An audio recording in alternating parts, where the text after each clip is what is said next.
पंजीकुड़म नाम के गांव में एक 12 साल का लड़का रहा करता है, जिसे चलते चलते अचानक एक पत्थर नहीं दिखाई देने पर चोट लग जाती है और वह चीखता है बहुत ज़ोर ज़ोर से और चिल्लाने लगता है और भगवान को कोसने लगता है कि उसने उसी के साथ ऐसा क्यों किया। वह इस सवाल को लेकर अपने चाची के पास जाता है और इन सब चीज़ों के बारे में अपने चाची को पूछने लगता है। अरे बेटा वेंकट, आज सुबह से कहाँ गए थे? तुम्हारे चाचा जी तुम्हें बहुत ढूंढ रहे थे कि तुम्हें तुम्हारी नानी के यहाँ ले जाना है। तुम्हारी नानी तुमसे मिलना चाहती थी, बहुत दिन हो गए ना। और बताओ कैसे हो? अरे चाची जी, मैं तो नदी किनारे चला गया था क्योंकि गर्मी बहुत है ना, इसलिए थोड़ा नदी का पानी शीतल होता है ना, तो नहाने के लिए। वैसे चाची जी, मुझे आपसे ना एक सवाल पूछना था। ओह, अरे हाँ वेंकट बेटे, ज़रूर पूछो। अगर मुझे इसके बारे में पता होगा तो मैं इसके बारे में तुम्हें ज़रूर बताऊंगी। ये सवाल जो है ना, मैं बहुत दिनों से पूछना चाह रहा था।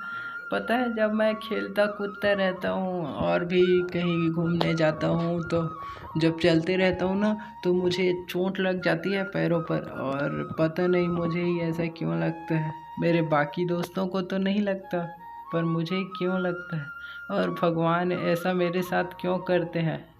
आप इस बारे में कुछ जानते हो तो ज़रूर बताओ चाची। मैं कुछ दिनों से बहुत ज़्यादा परेशान हूँ और आज ही आते आते मुझे पैर पे चोट लग गया था। पहली बात तो यह है बेटे कि तुम आते जाते रास्ते पर ध्यान दिया करो, क्योंकि अगर तुम्हारा ध्यान चलने पे होगा तो तुम अक्सर ऐसे चोट खाते रहोगे। और दूसरा बात यह है कि ये सब कर्म के ऊपर भी निर्धारित होता है। जो भी हम काम करते हैं वो कर्म तय करता है। और फिर राजू कर्म फल के बारे में जानने के लिए उत्सुक हो जाता है।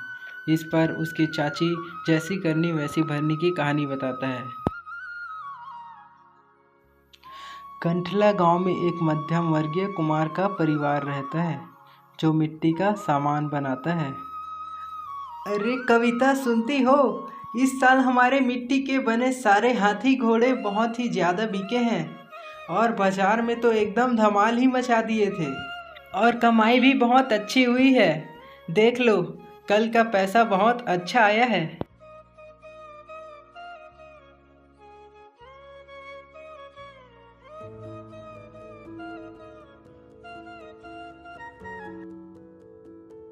वाह जी वाह, कमाल कर दिया आपने तो। पता होता तो और ज़्यादा हाथी घोड़े बना लेते, पर उतना पसंद करेंगे करके पता नहीं था। अब देखना, बहुत ज़्यादा मात्रा में घोड़े और हाथी बनाएंगे और बाजार ले जाकर आप बेच देना उसे, ठीक है? अरे नहीं कविता, नहीं। बाजार में हमारे ही हाथी घोड़े पूरे गांव में बिके हुए हैं। अब लोगों को कुछ नया चाहिए होगा, क्योंकि सारे बच्चों को अगर हम हाथी घोड़े ही बेचेंगे तो वो लोग बोर हो जाएंगे और हमारे मिट्टी के बने सामान वो लोग खरीदने में संकोच करेंगे। मुझे लगता है कि इस साल गर्मी को ध्यान में रखते हुए हमें मटके का घड़ा बनाना चाहिए, क्योंकि लोगों को पानी की आवश्यकता बहुत ज़्यादा होती है।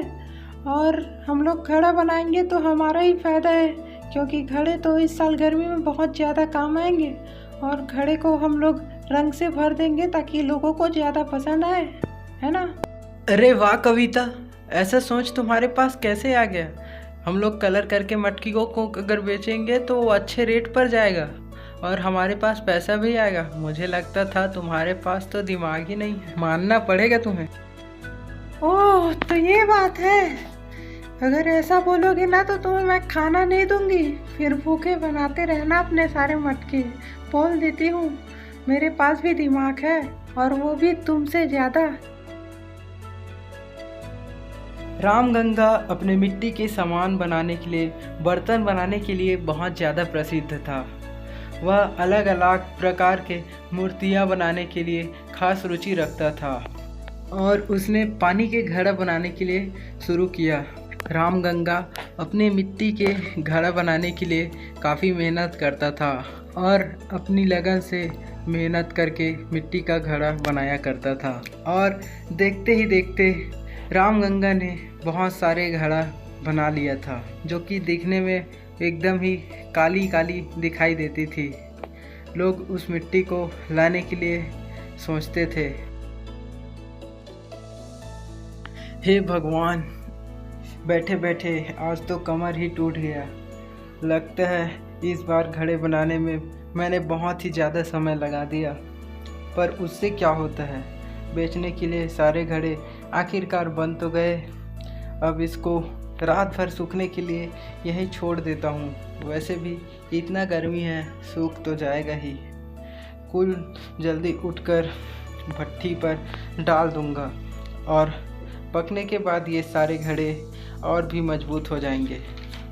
और फिर कविता को बोलकर इसको अच्छे से सजाने के लिए बोल दूँगा। और फिर रामगंगा थक कर अपने घर के अंदर चला जाता है और देखते ही देखते रात होने लगती है। आधी रात होने पर रामगंगा के पड़ोसी कोंडा बाबू लकड़ी के डंडा पकड़ कर आता है और उसके सारे मटके फोड़ने लगता है। पर वो ऐसा क्यों कर रहा है, ये बात अभी तक पता नहीं होता। इतने सारे मटके बनाकर मुझसे आगे निकलना चाहता है? मैं ऐसा कभी होने नहीं दूंगा। तेरी सारी मटकियाँ तोड़ डालूंगा। रामगंगा, मेरे होते ऐसा नहीं हो सकता। तू सारे मटकी रंगीन करके बेचना चाहता है? मैं ऐसा होने ही नहीं दूंगा। गांव में पूरे मटकियों को मैं ही तोड़ता था और किसी को पता भी नहीं चलता था। तू मेरे से आगे जाएगा? ऐसा भी नहीं होगा। लोग कहते हैं भगवान सब देख रहे हैं, लेकिन ऐसा होता तो तुम्हारे मटके मेरे हाथों से फूटने से बच जाते। और फिर धीरे धीरे सुबह होने लगती है और जब रामगंगा अपने बाड़ी में आकर देखता है तो वह दंग रह जाता है। रामगंगा खुद को रोक नहीं पाता, अपना सिर पकड़कर वह नीचे बैठ जाता है और रोने लगता है। फिर वह अपना आंसू पोंछकर खड़ा हो जाता है। वह सोचने लगता है कि हमने तो आज तक किसी का कुछ भी नहीं बिगाड़ा, तो ये सब लोग हमारे साथ ही क्यों कर रहे हैं। पर रामगंगा के साथ जो भी हुआ होता है, रामगंगा उससे बहुत ज़्यादा दुखी होता है। रामगंगा जो भी हुआ होता है उसको भूलकर 3 दिनों में बहुत ही अच्छा मटकी बना लेता है और उन सबको अपने टांगे पर इकट्ठा करने लगता है। धीरे धीरे वह सारा मटका इकट्ठा कर लेता है और शहर की ओर बेचने के लिए रवाना हो जाता है और टिंगन गांव से होते हुए बाजार के रास्ते पर निकल पड़ता है। रास्ते में उसे एक हनुमान जी का मंदिर दिखाई पड़ता है, जहां वह रोज़ मिन्नतें करता है और अपनी सारी अर्जियां सुनाया करता है। रामगंगा हनुमान जी के मंदिर के पास पहुंचकर एक सुकून भरी सांस लेता है। वह सोचता है कि चलो जो भी हुआ है अच्छा हुआ है, ताकि उसका आगे का काम बहुत ही आसानी से चलता रहे। रामगंगा सोचता है कि बीते कल को लेकर वह अपने सिर पर बोझ की तरह नहीं रखना चाहता।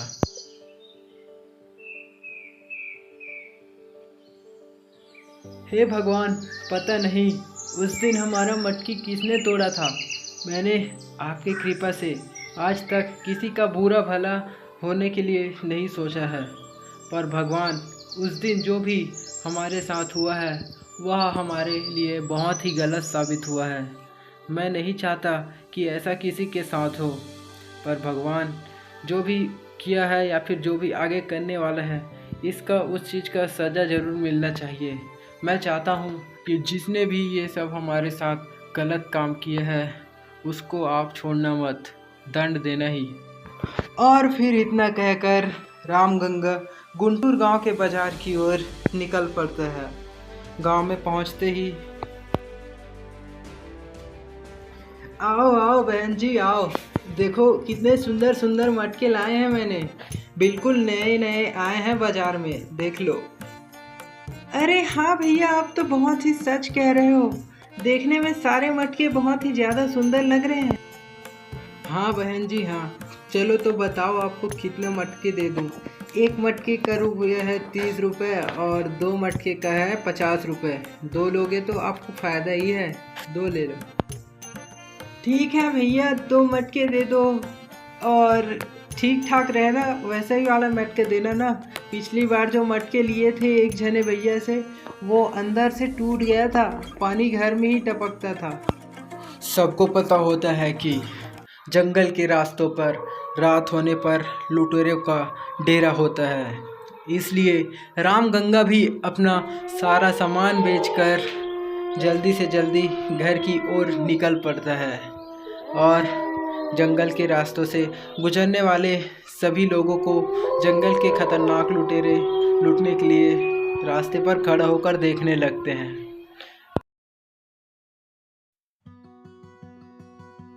अबे ओ बुड़बक, कहीं आज जल्दी तो नहीं आ गए ना? अच्छा सुनो, आज से अब से यहाँ आने के बाद तुम्हारा नाम झंडू और हमारा नाम पांडू रहेगा, ठीक है ना? वाह बेटा वाह, हमारा नाम झंडू, जैसे कि हम किसी का सिर दर्द है, वाह। और तुम्हारा नाम पांडू, इतना ही सिर दर्द है तो हमें लूटने के लिए क्यों लाए हो यहाँ? अबे झंडू बाम, तू सच में झंडू है? ये तुम्हारा नाम नहीं है, ये गुप्त नाम है, ताकि हम लोग को कोई पहचान ना सके, और अगर कोई पहचान लेगा ना तो हम लोग को गांव में ले जाकर बहुत पीटा जाएगा, क्योंकि हम लोग लुटेरे हैं।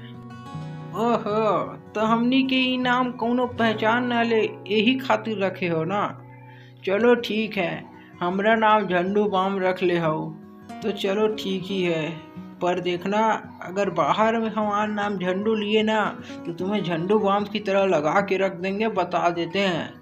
वैसे आज बहुत देरी हो गई लगता है, कोई आ नहीं रहा है या हम ही लोग बहुत जल्दी आ गए हैं। अबे झंडू, तो कितना चपड़ चपड़ करता है, पिछली बार भी तेरी वजह से एक बंदा भाग गया। अरे पांडू, वो देखो उस साइड से कौन आ रहा है, वैसा लग रहा है। चुप चुप चलो, पीछे हम लोग छुप जाते हैं, चलो चलो चलो।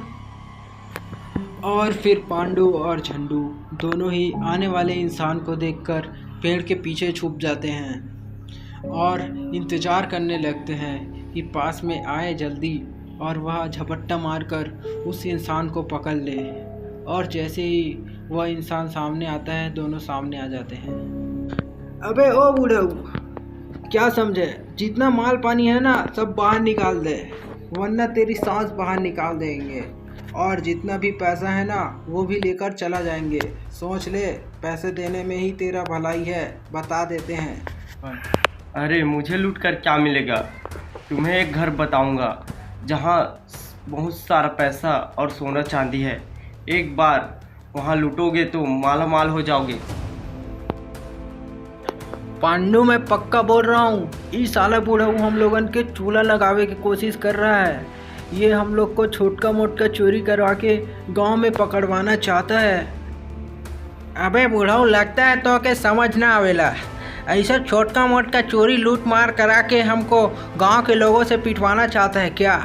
अबे जान पर बात आती है ना तो चूहा भी मरने का नाटक करने लगता है। अरे भाई, हमने क्या बिगाड़ा है? मुझे छोड़ दो, पीछे और अमीर आदमी आ रहा है, उसे लूट लेना, मुझे जाने दो यहाँ से, मुझे छोड़ दो। इस साला बूढ़ों को हम समझाते समझाते थक गए हैं, अब ई का भगवान से मिलने खातिर समय आ ही गया है।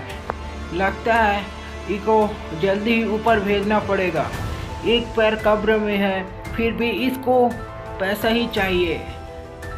हमनी के मन बिया कि हम तोहरा के दे दी, पैसा ना मुक्ति, इला हमार लात, और ऊपर जाके हमको याद करते बैठे रहना। और जब लुटेरे का एक लात पड़ता है तो कोंडा बाबू उठ नहीं पाता और उसे लकवा मार जाता है।